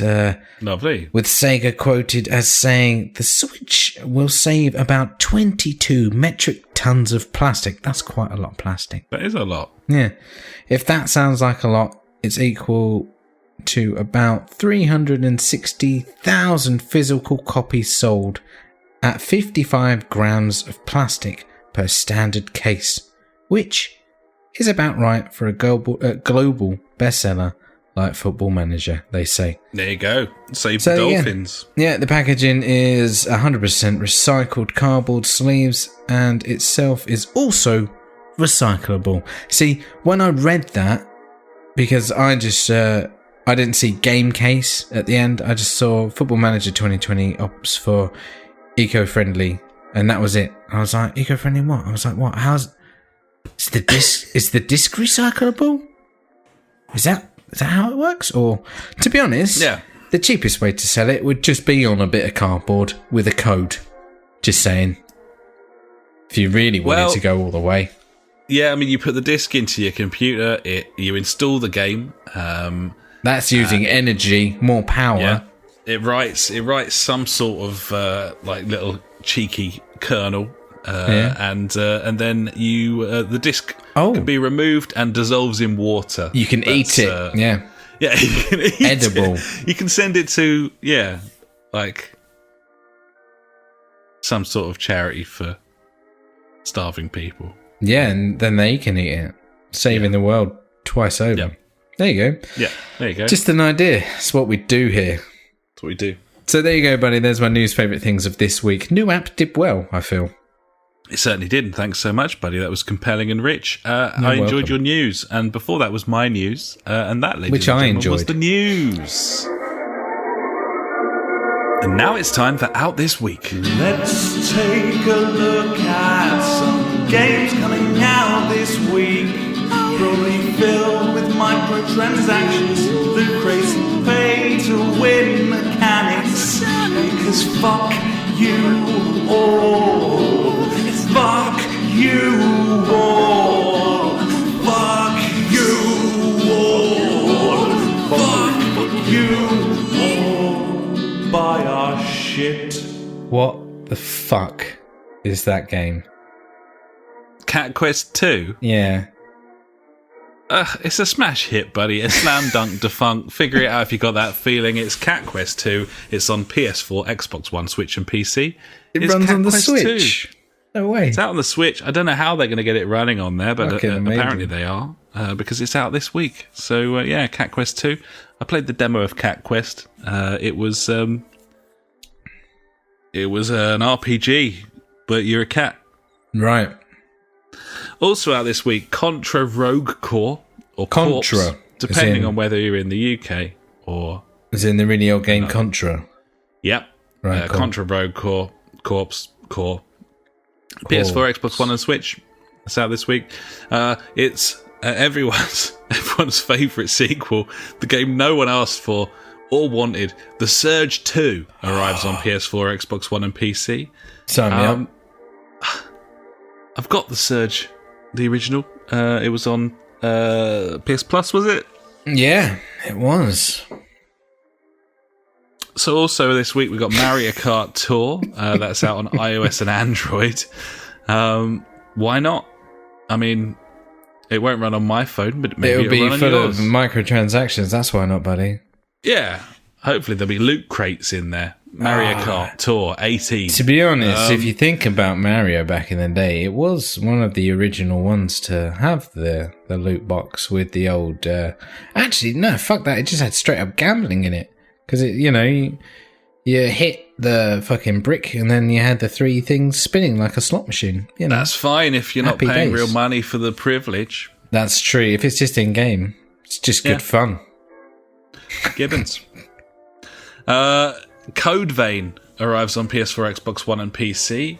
Yeah, it does. It is an action RPG from Bandai Namco with a bit of a Dark Souls whiff about it. So, yeah, there you go. That's there if you want that. Dragon Quest 7-5 arrives on Switch. Is that 5? Or is it 7S? I think that's 7S. Sorry. Game Informer have updated their website so that I can't copy and paste their fucking listing of dates anymore. That's nice. So I've started taking screen grabs instead because fuck you, Game Informer. You sell out bitches. So, thanks very much for your list. And then finally this week, buddy, FIFA 20 is coming out on the PS4, Xbox One, and PC. It's time to abandon the Ultimate Team you've spent £8,000 on and start creating your new Ultimate Team. Which I'm going to invest this year in a really good team. Incidentally, the Eurogamer review of PES criticising heavily the fact that the equivalent of Ultimate Team, My Club, you get he played it for like 3 hours and he already had like a team of like 88 plus players. That's terrible. He's just said like fuck off. So some people were saying like, I can't believe you're like having a go at the game for not being grindy. Yeah. And then other people were saying, what's the point of this game mode if there's no progression? If you can just get to the end in the first week, what are you supposed to do for the rest of the year? And then other people saying, stop playing My Club mode. So yeah, it's a mixture of things there. But anyway, FIFA's out this week. Yeah. If that's what you want to do with yourself and your money. Quick question. Yep. So we roughly do 54 of these out this week's a year, yeah? Yep. Out of those 54, how many do you enjoy? Not because we take the piss, because there's good games coming out. Well, it's very rare that there's good games coming out. There's usually at least one good game coming out. I am, for some inexplicable reason, genuinely interested in The Surge 2. I thought you were going to say Crack Quest 2 then. I was like, fucking hell, this guy. No. Losing his marbles. Fuck itself. No, The Surge 2, for some reason, buddy. I just felt like The Surge, the original Surge, even though it was shite, had something. There was something there. But I'm sure that, you know, who knows whether they've improved that game for its sequel. I don't know. I don't know why it exists at all. No, I don't either. Either way, buddy, that is out this week. And now it's time for Fuckwit Corner. Fuckwit Corner with Funk.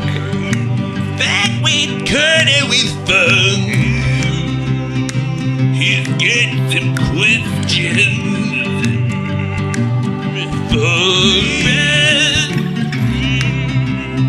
Funk.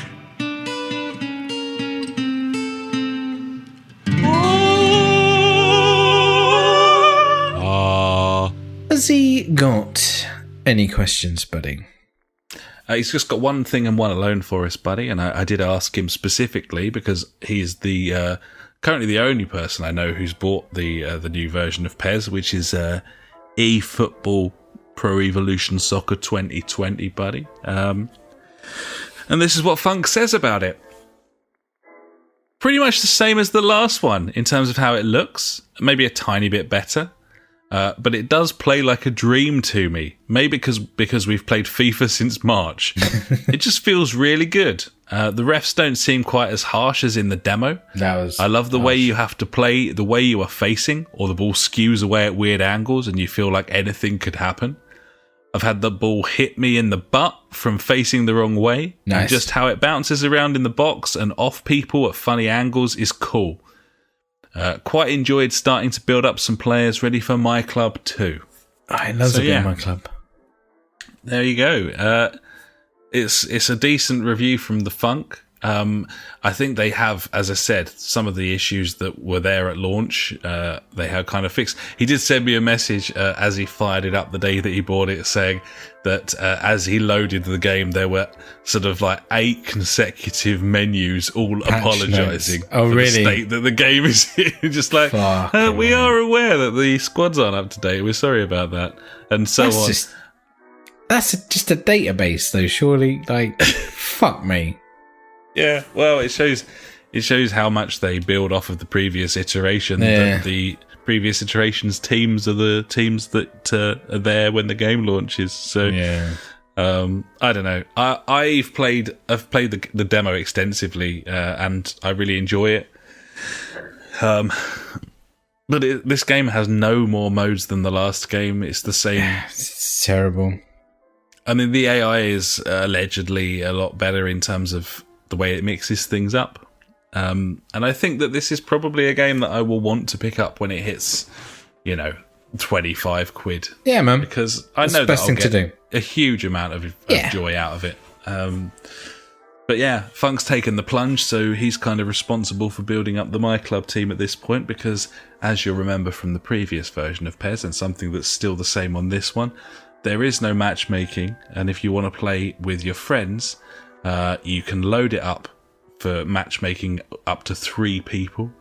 But if you select a Premier League football team, like let's just take Leicester as an example, and you matchmake to just play another match against another group of people, then there is no filter between the real world teams and the My Club Super Dream teams. So you're just constantly match made against teams of Ronaldo, Messi, and there's nothing you can do about that except not play the game, which obviously you've bought it, so maybe that's not the option. That's not the road you want to trek on down. Yeah. Or build your own My Club team in the hope that you can make a team good enough that you can vaguely compete with the starlets on show from the other people who may or may not be spending real world money to get there.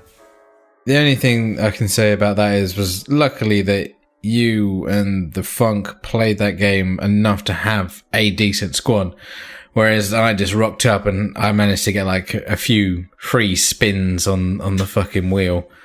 Managed to grab like 3 decent players, and I would just play those 3 players all the time, and you would fill everything else up, which was quite handy, to be honest.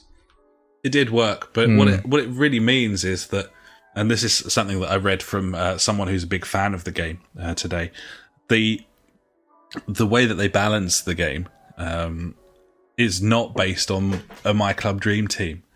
So the speed of PES and the way that the players control the ball and so on and so forth, they base that on, a 4-star, 4.5-star team, because that's the way that you get a balanced feel for a football game across all the different levels of teams that are in it. But as soon as every game you're playing is with a super team of 90s against a super team of 90s, then the mechanics suffer, the gameplay suffers, because it's faster than it was designed to be. The players have better control than they're supposed to, and the whole thing's just ski-whiff. So it's detrimental, if anything, to the balancing of the game. And a lot of people saying your best bet on PES is to just play League mode. Don't even play Master League. No. Just play Premier League seasons of the existing teams and just enjoy the gameplay. And it just comes down to how much perceived progression you want, I suppose. Yeah. But yeah, there you go. Anyway, Funk's enjoying himself. I'm sure we'll pick this up at some point and get stuck in as well, probably after a couple more patches and a price drop. But I'm sure we'll have more to say about it at some point, buddy. But thanks very much, Funk, for getting stuck in there. Cheers, buddy.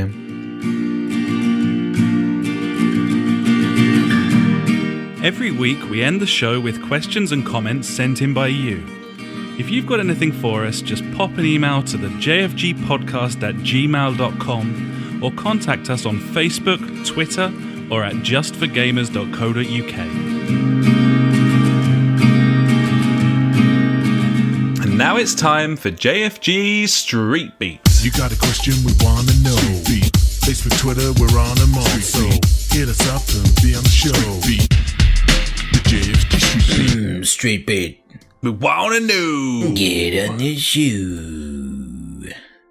Get on the show. We've had some cheeky bits and bobs from the Discord this week, and also a review from JJ that we basically completely forgot about. We did, and we should have mentioned it on the show ages ago. So we're bringing it to you now. We've got a review from JJ and a review from Cosmic Dad Buddy. Woo! So here we go. JJ says, "So I bought the ropey remnant from the ashes. It's a good start. It's good. It's a great start. Really enjoying it. Multiplayer has worked flawless. Only a couple of crashes, pretty challenging, and better quality and content than most AAA titles of late. It will end up grindy to level up all the gear, but the way it uses a player's campaign is interesting. You can co-op through the campaign, but it's only the player who hosts. Any story items have to be redeemed on the host session, and then you have that item in your account. The story has different choices, so your buddy can host the next playthrough to get the gear you missed. It's procedurally generated, so it keeps it somewhat interesting. Mm-hmm. Still a $40 game, so it's not a massive game, but pretty damn solid." It sounds quite interesting. That's quite interesting the way they do that with the story mechanics, isn't it? Yeah. Like, mixing it up a little bit. I don't know. I think the fact that he says that it's procedurally generated kind of makes it a bit better. I would say if it was like a story mission and it's the same thing, and you run through it and only like the host gets all the gear, and then you've got to do that exact same story mission again for the other player to get the gear or whatever, that kind of thing, that would be a massive ball ache. But yeah, like he says, keeps it fresh, which is nice. Definitely. And only $40, obviously. So what's that here? 30 quid? I don't know. Yeah, 30, I don't know 35. how much. Yeah, it's got to be about that, isn't it? So yeah, once again, that lower tier price like Wreckfest. Nice. Mid-level bargains. That's where it's at. Pretty cheeky. Givens. So thanks very much for that, JJ. And then Cosmic Dad in the Discord this week. He's been playing some Fire Emblem, and this is what he's got to say about it. So, Fire Emblem Three Houses is a combination of XCOM turn-based team battles, Persona-style character relationships, and typical JRPG world exploration and quests, all in one package. It sounds ridiculous, but the loop has you going through each type of gameplay, and you want to achieve all you can because it immediately impacts the next stage. I'm 11 hours in now, and I'm still getting tutorials, much like Persona. Yeah. One of the first things you can do is buy a character flowers on their birthday. Nice. But once you complete one of the JRPG quests, you can choose the flowers or invite them to tea, which is basically a pick the right answer minigame. If you get the right answer, you get a perfect tea time and character and relationship bonuses. So that came out like in the first thing. Like he mentioned that he'd been playing Fire Emblem 3, blah blah blah, and he got a perfect tea time. I googled Fire Emblem 3 and found like the JRPG kind of hack and slash game, and then I also saw like the turn-based XCOM style thing. And I think I sent a message like, I don't really know what this game is. Is it this, or is it a golf game? Because you mentioned tea times, and obviously, yeah, it's nothing to do with golf. Givens, yeah, that sounds quite funny. He finishes off by saying, "It all sounds completely bonkers when you try to explain it, but in Fire Emblem world, it just seems to flow really nicely." Yeah. You know that I want to save and quit, but I've just got to feeling you get with games like Stardew Valley?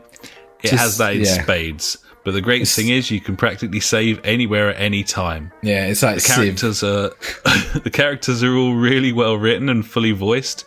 From the timid, scared of everything girl to the complete arsehole of a future prime minister. Enjoying it a lot. That sounds cool. really genuinely quite interesting. That sounds good. I really enjoyed like the characters and the weird shit in Persona. Yeah. And again, we've been talking all night about how games aren't being kind of creative and unique, and this sounds like there's all this kind of stuff out there. Perfect as well. tonic, really. Yeah, so, and that's it. You know, and that's it. You know, I guess like a lot of our listeners, well, at least 2 of our listeners, kind of like they like to venture out and try new things, which is good. I think it's always worth doing. And once again, with Game Pass, it's very easy to do that because there's a lot of random shit on there. Which, yeah, I mean, on the podcast, we've mentioned quite a few various different things, from like text adventures to whatever, like Gears 5 and what was the thingy man, whatever it is, a Journey, was it the 2D puzzle game that you played? Old Man's Journey, was it called? Oh yeah, Old Man's Journey. Yeah, there's a plethora of games on that platform. Yeah, well, they just keep adding more stuff all the time as well. Yeah. I really enjoyed that Contagion, and there's lots of interesting things. It's nice to fire up a console once a week and there be 2 or 3 new games on there, and you might be interested, you might not. And for your subscription, you don't feel like you need to do anything, you know. It's just about the right price point for me, where, you know, oh look, there's some new content if I fancy it, but I've got more than enough to be getting on with. I mean, there's several games I've played this week that I didn't even talk about on the Xbox. Just stuff that I just play a little bit. Yeah, you try these things out. Yeah. And, you know, obviously it is a subscription-based thing. How much is it? Like £10 a month or something? £12 a month? Oh, I think I'm paying £8. So, yeah, you don't have to pay £8 a month. You can go on sites like cdkeys.co.uk. I picked up 3 months for £12 the other day. Yeah. So that's £4 a month there, which is nothing.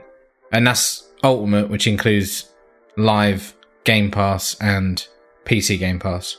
Yeah, I mean, that's why mine's a bit cheaper.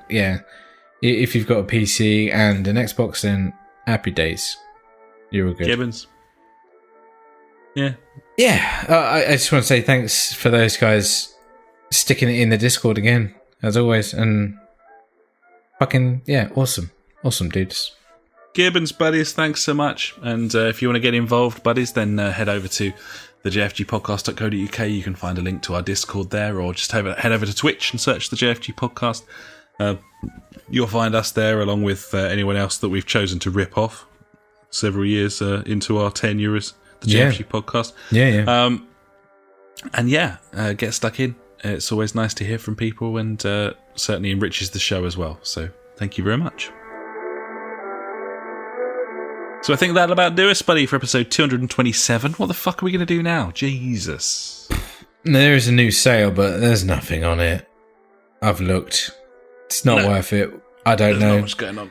Can't play a bit of Wreckfest, mate, I reckon. That could happen. That could be something that I'm willing to do. Okay. Yeah. Well, maybe we'll do that. Maybe.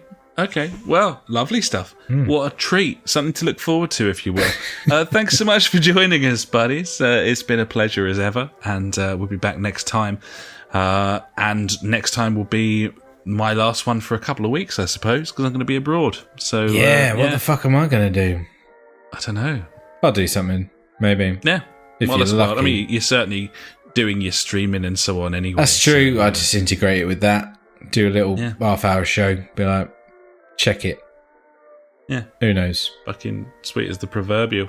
Whatever. Oh, well, lovely. Thanks so much, buddies. We'll catch you next week anyway. And until then, I've been Alex. He has been Ash. Goodbye. Farewell.